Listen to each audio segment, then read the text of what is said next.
Hello guys and welcome back my YouTube channel AR educational hub. तो इस video में आपको बताने वाला हूं कि आप पीसीबी सेक्शन लेकर आप 12th के बाद क्या कर सकते हो, आपके पास क्या क्या ऑप्शन बचते हैं, क्या अच्छी अपॉर्चुनिटीज आपके पास बन के आ सकती है कि आपने 12th के बाद बायो लिया हुआ है और आपके पास क्या क्या स्कोप हो सकते हैं। ठीक है, तो सबसे पहले मैं आपको बताना चाहूंगा कि ये वीडियो बहुत यूजफुल है उन स्टूडेंट्स के लिए जो सोचते हैं कि हम 11th में तो बायो ले लिए हैं, आगे क्या स्कोप है, क्या एमबीबीएस ही लास्ट स्कोप है या इसके आगे भी बहुत सारा स्कोप मिल सकता है हम लोगों को। तो इस वीडियो में आपको सारी जानकारी दी जाएगी, तो बिल्कुल इस वीडियो को स्किप नहीं कीजिएगा, पूरे वीडियो को एंड तक देखिएगा ताकि आपको एक अच्छा सा बिल्कुल और बिल्कुल समझ हो इस चीज की कि आपने अगर 11th के बाद बायो लिया है तो आप क्या कर सकते हो। ठीक है, तो वीडियो को हम लोग फटाफट रेगुलेट करते जाएंगे और फटाफट हम लोग आपसे डिटेल में बात करते जाएंगे और उसको आप समझते जाइएगा। ठीक है, तो चलिए वीडियो को शुरू करते हैं हम लोग कि आखिर आप 12th के बाद पीसीबी लिए हैं तो क्या कर सकते हो। ठीक है, हाय एवरीवन, क्या आप जेई नीट क्लास 9 या क्लास 10 की प्रिपरेशन कर रहे हो और चाहते हो कि कोटा के टॉप मोस्ट आईआईटीएन और डॉक्टर फैकल्टीज ने जो लेक्चर बनाए हैं, जो हजारों टॉपर्स ने स्टडी मटेरियल प्रैक्टिस किया है, साथ में वो previous year with complete solution, mind maps, revision videos, NCERT solution, वो भी सब एक जगह पर मिलेंगे आपको ई सरल ऐप पर, जिसका लिंक डिस्क्रिप्शन में दिया हुआ है। आज ही ई सरल ऐप डाउनलोड करें और अपने ड्रीम एग्जाम की तरफ एक बहुत अच्छा कदम उठाएं। All the best for your exam. सबसे पहले गाइस, जिन स्टूडेंट ने बायो लिया है तो उनके पास सबसे पहला ऑप्शन रहता है एमबीबीएस का, जिसमें आप लोगों को एक अच्छा फील्ड मिल पाता है एमबीबीएस, जिससे आप डॉक्टर बन सकते हो। ठीक है, ये एक सबसे अच्छा फील्ड है आप लोगों के लिए। जिन भी स्टूडेंट्स को डॉक्टर बनना होता है वो चुनते हैं एमबीबीएस। ठीक है, एमबीबीएस करने के लिए आपको क्या जरूरत पड़ेगी? ठीक है, तो इसके लिए सबसे पहले आपकी एज जो है वो 17 साल होनी चाहिए। 17 साल से ऊपर है तो आप इस एंट्रेंस को देने के लिए बिल्कुल एक्सेप्टेड हो। ठीक है, ये जो एग्जाम है वो एग्जाम होता है इसका, जिसका नाम है नीट। पहले एआईपीएमटी, फिर एएफएमसी होता है, फिर कुछ एम्स के एग्जाम्स होते थे अलग अलग, फिर कुछ जिपमर होते थे। तो इसका पहले अलग अलग एंट्रेंस एग्जाम हुआ करता था, बट अब इन सारों को एक जगह पे कर दिया गया है जिसका नाम है एनडब्ल्यूटी नीट। नीट अब इन सारे एग्जाम्स को कंडक्ट करता है, देन उसके बाद आपको कॉलेज मिलती है एंड कॉलेज में आप अच्छे से एमबीबीएस कर सकते हो। ठीक है, और इसके दो सेक्शन हैं, या तो आप गवर्नमेंट कॉलेज से एमबीबीएस कर सकते हो या तो फिर प्राइवेट सेक्शन से आप यहाँ पर एमबीबीएस कर सकते हो। बट देखिए, हमारे इंडिया में जो इसकी कॉस्ट वैल्यू है बहुत ज़्यादा ही है, इसलिए गवर्नमेंट में बहुत कम ही लोग एडमिशन ले पाते हैं और बहुत सारे स्टूडेंट्स गवर्नमेंट के थ्रू अपना बिल्कुल एडमिशन लेकर एमबीबीएस क्लियर करते हैं, जिसका कोर्स ड्यूरेशन लगभग 4.5 साल लगभग और एक 1 ईयर का इंटर्नशिप होता है। और अगर हम लोग बात करें इसकी सैलरी की, तो सैलरी इसमें कुछ अच्छी खासी है। वो डिपेंड करता है कि आप किस हॉस्पिटल में हो, किस हॉस्पिटल में आपको जगह मिली है, देन उसके बाद आपका सैलरी डिपेंड करता है। लगभग 2 लाख समथिंग आप कमा सकते हो हर मंथ। ठीक है, अगर आप एक अच्छे डॉक्टर बनते हो तो ये एक अच्छी अपॉर्चुनिटी है आपके पास। अगर आप बनना चाहते हो डॉक्टर तो बिल्कुल और बिल्कुल एमबीबीएस पे आप फोकस कर सकते हो, नीट पे फोकस कर सकते हो। ये आपके पास एक अच्छा गोल्डन अपॉर्चुनिटी हो सकता है। ठीक है, चलिए हम लोग बात करते हैं अब सेकंड, हम लोग सेकंड की ओर बढ़ते हैं और जो हमारा सेकंड नंबर पे है वो है हमारा बीडीएस। ठीक है, बीडीएस, जिन भी स्टूडेंट्स को बीडीएस, अगर आप बीडीएस की बात करें तो इसमें होता है आप डेंटिस्ट बन सकते हो। ये आपके पास एक अच्छी ऑप्शन है डेंटिस्ट बनने की। देखिए, हमारे इंडिया में बहुत सारे ऐसे लोग हैं जो ये मिथ बना के रखे हैं कि इंडिया में जो डेंटिस्ट हैं उनका अच्छा खासा बिल्कुल अर्निंग नहीं है, बट ऐसा नहीं है। इंडिया में भी डेंटिस्ट बहुत अच्छे अच्छे डेंटिस्ट हैं और उनके भी अच्छे अच्छे मेडिकल ट्रीटमेंट होते हैं, क्योंकि आपको ही पता है मुंह से जुड़े जितने भी प्रॉब्लम्स हैं वो डेंटिस्ट ही ठीक कर सकते हैं। चाहे आपके दांत खराब हो या फिर आपके मुंह में ब्लीडिंग आती हो या फिर गम्स में कोई प्रॉब्लम है, तो मुंह से जुड़े सारे चीज का प्रॉब्लम सोल्यूशन किनके पास होता है, वो है डेंटिस्ट। तो ये एक अच्छा ऑप्शन है। नीट के बाद जो सेकंड जिनका नाम आता है वो है बीडीएस। तो बीडीएस भी बिल्कुल एक अच्छी अपॉर्चुनिटी है आप लोगों के लिए।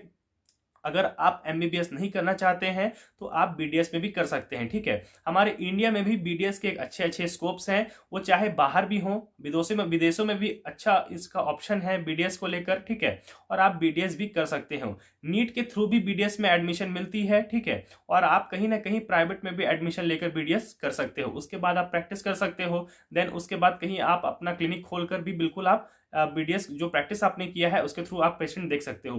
तो इसमें भी कुछ अच्छी खासी खासी अर्निंग है आप लोगों की और इसमें भी बहुत सारा स्कोप्स है, देन उसमें आप भी ज्वाइन कर सकते हो। जैसे कि देखिए, अगर मैं एक सर्जन बनता हूं, अगर मैंने देखिए अगर नीट से जो स्टूडेंट जुड़े हैं जो मेडिकल फील्ड में है वो सर्जन बन सकते हैं, फिर उसमें बहुत सारा ऑप्शंस है, तो वो स्पेशलिस्ट बन सकते हैं। इसी में बीडीएस में भी बहुत सारे ऑप्शंस होते हैं जिसमें आप उनके स्पेशलिस्ट बन सकते हैं, उसमें भी आपको ज़्यादा फायदा हो सकता है और एक अच्छा ऑप्शन होता है, ठीक है।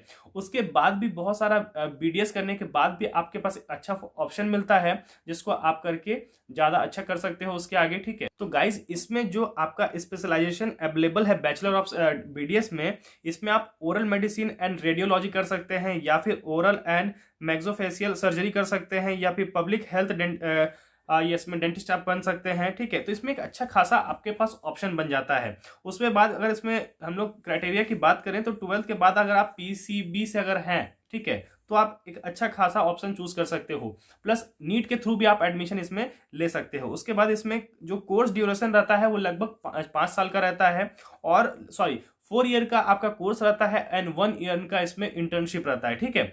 और इसमें जो एकेडमिक प्रोसेस है आप एडमिशन नीट के थ्रू ही ले सकते हो। जैसा कि मैंने आप लोगों को बताया कि प्राइवेट में भी इसमें ऑप्शन आपको मिल सकता है। कोर्स का जो फी है वो लगभग 2 लाख से 7 लाख पर एनम है, ठीक है। उसके बाद जो इसमें सैलरी है आपकी 20 to 30 के, ये ज़्यादा भी हो सकता है, 40 के से 50 के। जैसे कि मैंने आपको बताया कि अगर आप एक अच्छे हॉस्पिटल में आपको मिलता है तो ज़्यादा वो हो सकता है, ठीक है।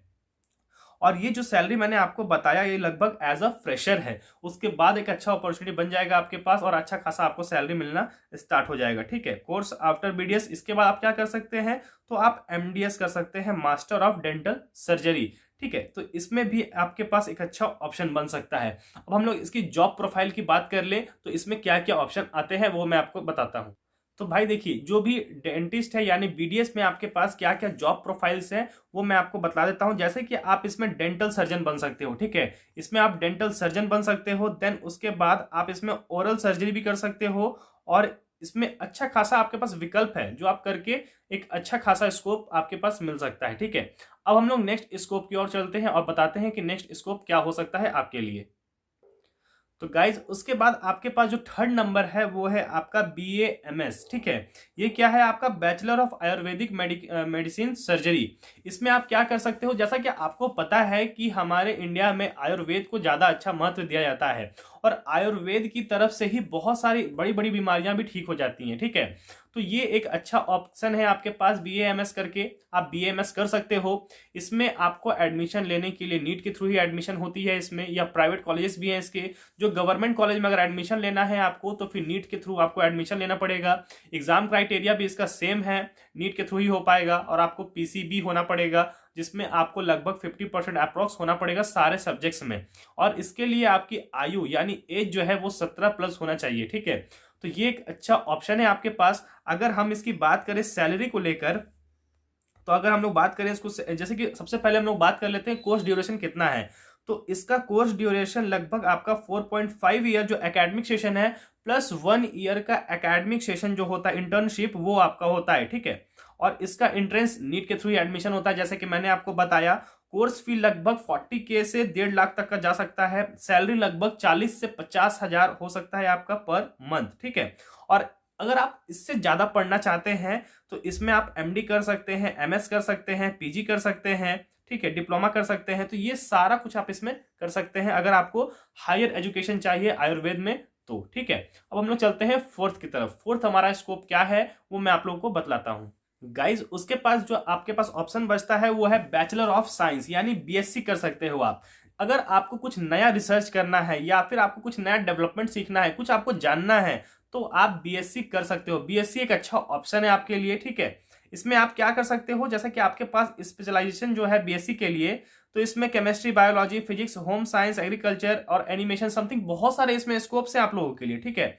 और इसके लिए भी 12th के बाद आप कॉलेज में एडमिशन ले सकते हो। कोर्स ड्यूरेशन इसका 3 से 4 साल का होता है और एडमिशन इसका प्रोसेस आप कॉलेज में एडमिशन ले सकते हो। आपके पास जो भी निजी कॉलेज है उसमें आप एडमिशन इसमें ले सकते हो, ठीक है।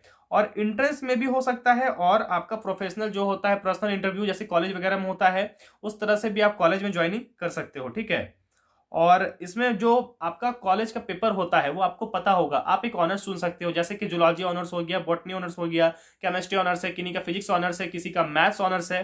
तो इस तरह से आप ऑनर्स वाइज इसमें आप पार्टिसिपेट कर सकते हो। इसमें आपका लगभग ड्यूरेशन 4 साल से लगभग 3.5 साल या 4 साल मान कर चल सकते हो, ये आपका कोर्स ड्यूरेशन होता है। ठीक है, कोर्स फी लगभग आपको 15,000 से लेकर 1.5 लाख तक का आपका इसमें फी जा सकता है। और सैलरी बहुत अच्छी है इसमें, कम से कम 2 से 3 लाख पर एनम, ठीक है, या उससे ज्यादा हो सकता है, मैं गलत बोल गया। लगभग सैलरी इसमें अच्छा है, ठीक है, एनम से भी ज्यादा है। अगर मैं बात कहूं तो 2, 3, 4 लाख, 5 लाख, 6 लाख से ज्यादा है आपका इसमें सैलरी। ठीक है, एक अच्छा स्कोप है आप लोग के लिए। हायर स्टडी के लिए एमएससी कर सकते हैं, मास्टर ऑफ साइंस एमबीए कर सकते हैं, फिर एमजीए कर सकते हैं। तो ये एक अच्छा ऑप्शन है आपके पास, आप इसमें ज्वाइन कर सकते हो। जो भी स्टूडेंट सोचते हैं कि बीएससी करके हम क्या कर लेंगे, तो ये आपके पास एक अच्छा ऑप्शन बचता है। जॉब प्रोफाइल क्या है, आप एक टीचर बन सकते हो, प्रोफेसर बन सकते हो, और आपने अगर उस चीज को ऑनर्स बनाया है तो आप उसमें एक अच्छा टीचर बन सकते हो, रिसर्चर बन सकते हो, यानी साइंटिस्ट बन सकते हो, कुछ नया खोजो यार। उसके बाद बायोकेमिस्ट बन सकते हो, फार्मास्यूटिकल हो सकते हो, या फिर इकोलॉजिस्ट हो सकते हैं, रेडियो ऑफिसर हो सकते हो, या फिर काउंसलर हो सकते हो, प्रोग्रामर हो सकते हो। भाई बहुत सारा ऑप्शन है आपके पास। ठीक है, और इसके लिए बहुत सारे कॉलेजेस हैं अवेलेबल आप लोगों के लिए, किन्हीं के पास प्राइवेट है, किन्हीं के गवर्नमेंट है, तो एक अच्छा खासा ऑप्शन आप लोगों के पास यहाँ पर है। नेक्स्ट जो है आपका बीपीटी यानी बैचलर ऑफ फिजियोथेरेपी। फिजियोथेरेपी के बारे में आप लोगों ने सुना होगा, फिजियोथेरेपी से हेल्प से बहुत सारे पेशेंट्स को ठीक किया जाता है।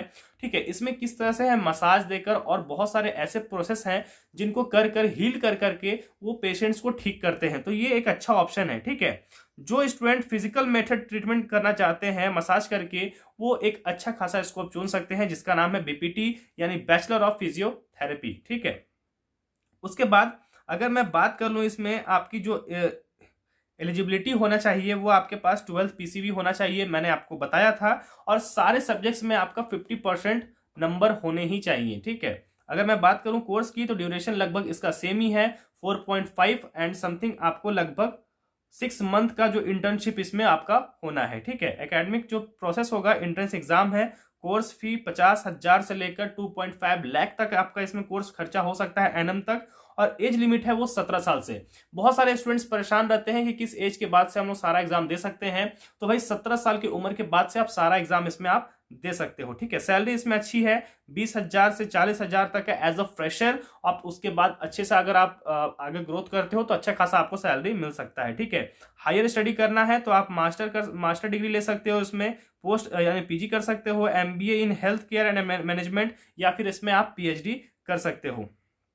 अगर मैं जॉब प्रोफाइल की बात करूं तो इसमें आपके पास अच्छा जॉब प्रोफाइल इसमें हो सकता है। ठीक है, गवर्नमेंट हॉस्पिटल में आप ज्वाइन कर सकते हो, नर्सिंग होम खोल सकते हो, प्राइवेट हॉस्पिटल खोल सकते हो, एनजीओ खोल सकते हो, जिम खोल सकते हो। भाई देखो, हील करके आप पेशेंट को ठीक कर रहे हो। ठीक है, अभी के जनरेशन में क्या है कि कुछ भी प्रॉब्लम आता है, स्टूडेंट्स जो पेशेंट दवा खाते हैं या फिर आयुर्वेद पे जाते हैं, या फिर कुछ ऐसे प्रॉब्लम से मान के चलिए किन्हीं को कोई लकवा मारा हुआ है, तो उनका इलाज कैसे होता है, हील करके। अगर पेशेंट मूव नहीं कर पा रहे हैं तो हम लोग क्या करते हैं, उनको हील करते हैं, मसाज करवाते हैं। किस तरह से जो भी आपका वेन्स होता है, जो भी प्रॉब्लम होता है, जहां पे मान चलिए ब्लड पास होना बंद हो गया है, दवा के थ्रू नहीं हो पा रहा है, आयुर्वेद में भी कोई उसका उपचार नहीं है, तो एक फिजियोथेरेपिस्ट जो होते हैं वो इनका उपचार कर सकते हैं, वो हील कर सकते हैं, उनका मसाज कर सकते हैं, और उनको ऐसे ऐसे नस पता होते हैं जिससे वो उस प्रॉब्लम को सॉल्व कर सकते हैं। तो ये भी एक अच्छा ऑप्शन है बीपीटी के लिए। ठीक है, बैचलर ऑफ फिजियोथेरेपी। नेक्स्ट हम लोग आगे बढ़ते हैं, और जो हमारा नेक्स्ट स्कोप हम लोग उसके आगे बढ़ते हैं। ठीक है गाइस, 12th के बाद आपके पास एक अच्छा ऑप्शन बचता है बी फार्मेसी का। ठीक है, जिसको हम लोग बैचलर फार्मेसी कहते हैं। इसमें आप क्या कर सकते हो, इसमें आप डायरेक्ट एडमिशन ले सकते हो। ठीक है, कहीं एंट्रेंस भी होता है और कहीं कहीं प्राइवेट कॉलेजेस भी हैं इसके, और कहीं कहीं गवर्नमेंट कॉलेजेस भी हैं।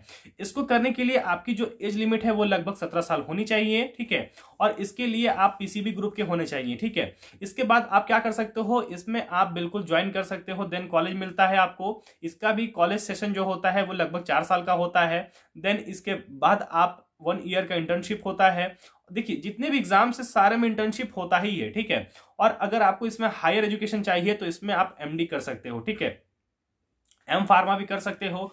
तो ये आपके पास एक अच्छा ऑप्शन बचता है। इसमें आप प्रोफाइल, जॉब प्रोफाइल क्या है, तो आप एक अच्छा क्लिनिक खोल सकते हो अगर आप इसके कोर्स कंप्लीट कर ले तो। सबसे पहले तो आपने कॉलेज से, जिस कॉलेज से पढ़ाई की है वहां से आपको प्लेसमेंट मिलता है, ठीक है। बहुत बड़े बड़े जो कंपनी है, मैनकाइंड हो गया या फिर अदर जो भी फार्मास्यूटिकल कंपनीज है, उसमें आपको ऑफर मिलता है। सिप्ला, मैनकाइंड वगैरह जो और भी जो मेडिसिन, ऐसा नहीं है मैं प्रमोट कर रहा हूं बट मैं सीरियसली बता रहा हूं, ऐसे बहुत सारे जगह हैं जहां पर आपको प्लेसमेंट मिल सकता है।